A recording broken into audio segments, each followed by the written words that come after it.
మనం ఎన్ని చదువులు చదివినా, ఎన్ని జాబ్స్ చేసినా, ఎంత ముందుకెళ్ళినా ఆ దాటేసిన 10th దగ్గరే ఆగిపోతుంటాం. అందుకనే మేము ఆగిపోయిన చోటే మళ్ళీ మొదలెట్టాం. ఎన్నో రోజులకి మా ఫ్రెండ్స్కి, మా మేడం వాళ్ళకి గ్రాండ్ వెల్కమ్తో మా స్కూల్లోకి మళ్ళీ అడుగుపెట్టాం.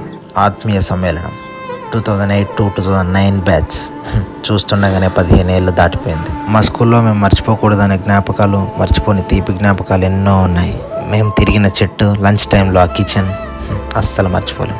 మా కోసం ఎదురు చూసే ఆ క్లాస్ రూమ్స్, మేము నాటిన అందమైన చెట్లు, మేము ఆడిన ఆటలు, గెంతిన గ్రౌండ్, ఇవన్నీ గుర్తు తెచ్చుకోవడానికి ఈ పూర్వ విద్యార్థుల ఆత్మీయ సమ్మేళనం.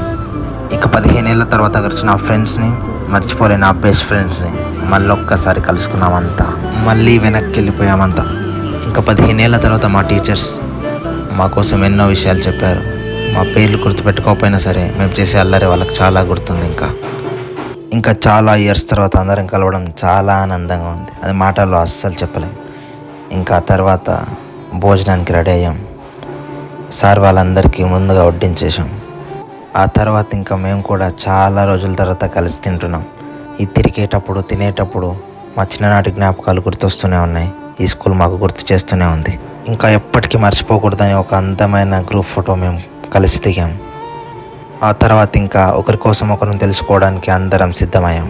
ముందుగా ఇంకా మాకు చదువు చెప్పిన ఉపాధ్యాయులందరినీ స్వాగతంగా ఆహ్వానించి స్టేజ్ పైన కూర్చోబెట్టి మాట్లాడడం స్టార్ట్ చేసాం. ఇంకా ఇంత వయసు వచ్చాక కూడా ఇంకా మాలో భయం పోలేదు, ఇంకా అల్లరి అస్సలే పోలేదు. ఇంకా మేము మాట్లాడుతూ ఉండగా మా ఆనందంతో పాటు ఆకాశానికి కూడా ఆనందం వేసి ఎంతో వర్షాన్ని కురిపించింది.